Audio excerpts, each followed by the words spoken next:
Hello， 大家好，我是何一。那么今天呢，我们又有 Ryan。OK， 然后因为我们最近都常常在家做运动，对吧？那么肯定呢，我们就看那些 YouTube 啊，或者是一些可能就是书啊，或者是某某人发给你的一些短影片啊，那我们就会照着做，对吧？但是其实呢，很多这些小小动作我们忽略了它的细节，而且如果我们没有把这细节做好，往往呢这些几个动作呢就会伤到我们的腰部啊。我们的肩膀啊等等的，所以今天呢 ，Ryan 就会跟我们讲说，大部分我们基本上一般上我们都很容易犯错的几个动作。那么现在我们就来看看我们怎么样做才能把这些小动作做好。Let's go. Okay. Yeah. So, just want to talk about some of the most common things that people do when they exercise that lead to them looking like so.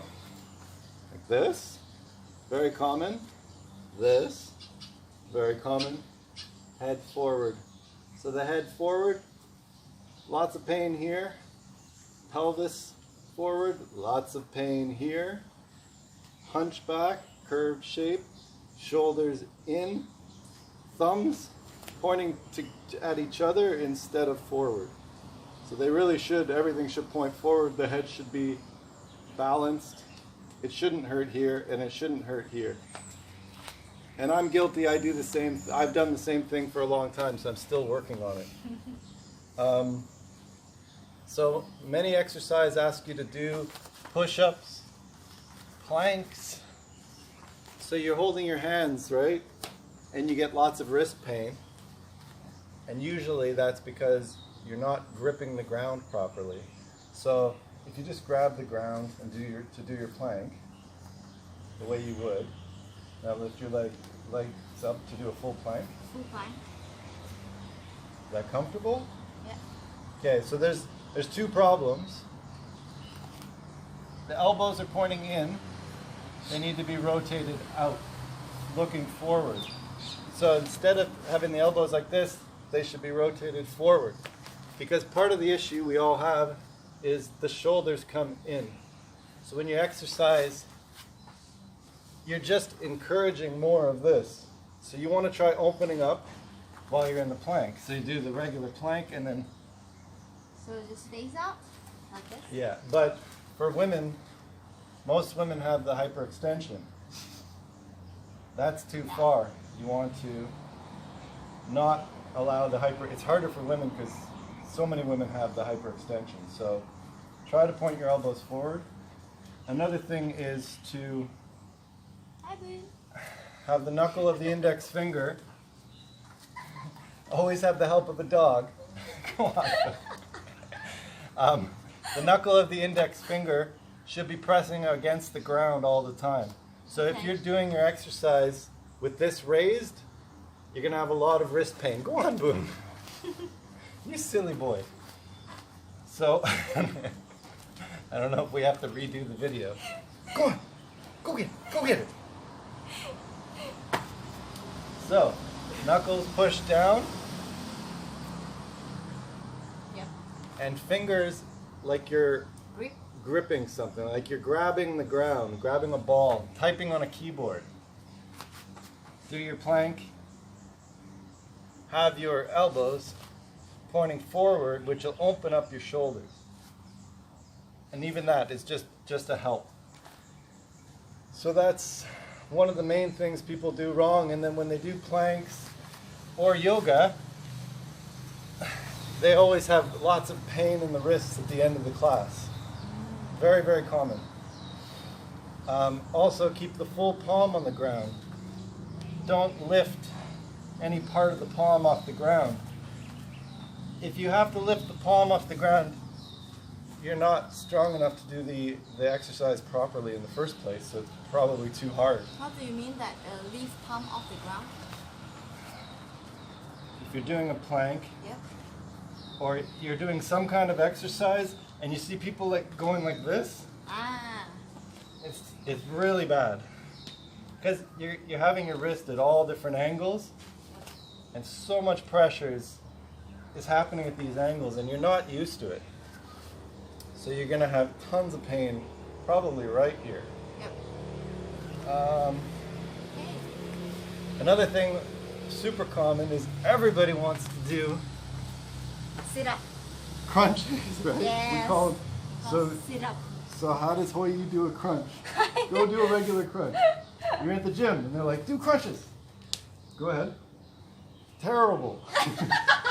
Okay, so what are you doing when you're crunching, right? You're grabbing your neck. Yeah. You're trying to support your neck so that your neck can't support itself. It's not just isolating, it's all part of the chain. So you're not helping your neck by doing this. You're causing more problems. Sure, you're using your upper abdominals and you're going for that six-pack, but there's many more muscles in here that are getting ignored. So when you do a lot of crunches, the rectus abdominis shortens and pulls you down. When it pulls you down, your head starts to go forward. Then your sternocleidomastoid muscles start working harder and harder, and you develop this pronounced, you would see these muscles in some people very strong because they're using them too much. And then of course there's more pressure on your neck and you look like this. You have your six-pack, but it's very imbalanced. It's pulling everything, stretching out your back. And so you need to do more. If you do a lot of that, you also need to stretch your abdominals, and you need to use your neck when you're doing the crunches. So in order to use your neck properly, you have to understand that your tongue is a muscle and it's part of the chain. So if you swallow, so just swallow and see where your tongue goes. Where does it go? Naturally, your tongue goes. Up.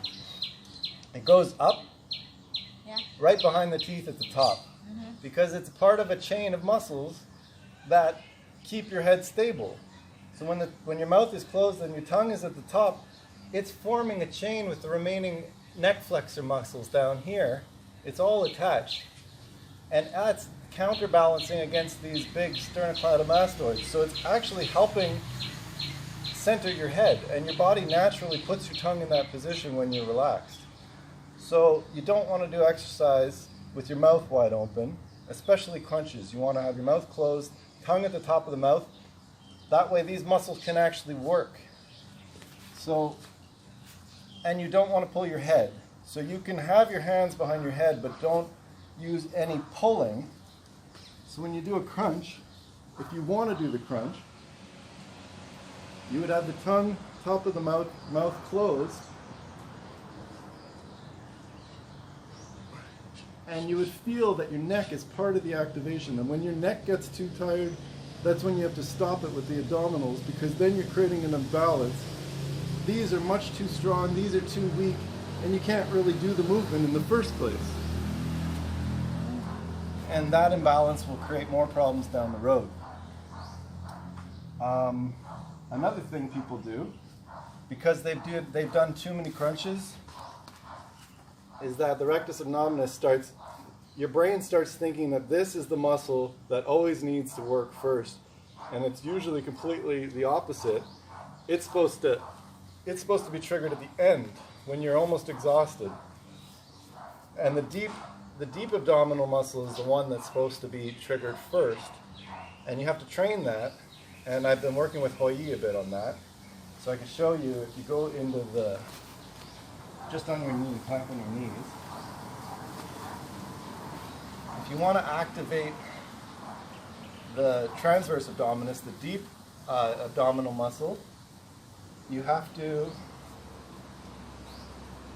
basically, you're going to suck your belly button as if you're trying to pull your belly button up to your spine.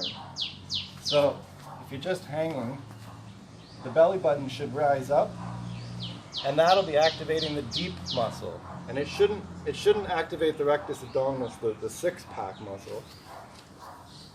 And that should be the one that's always activated when you're doing any kind of movement of the whole body, compound movements, because it helps stabilize everything. The tongue should be at the top of the roof of the mouth, and then your body's much more stable and using the right recruitment pattern of your muscles instead of just using the rectus abdominis, making them tight, making them pull you down, and making you always standing in the improper position. And of course causing more and more and more back pain like almost everybody has these days.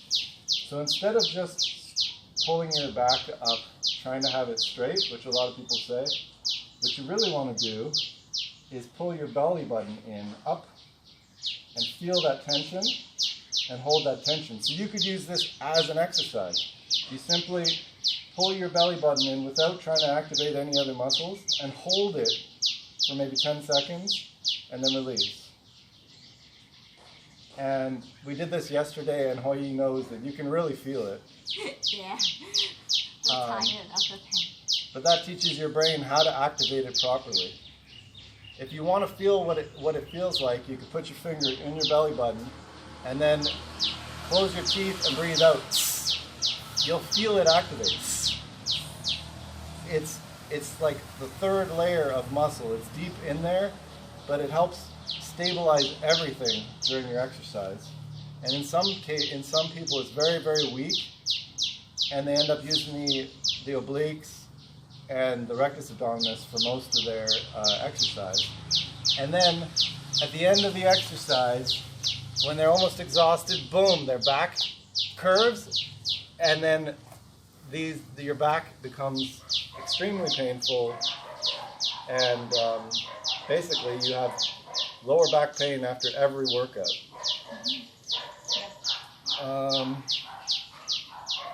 So one really good thing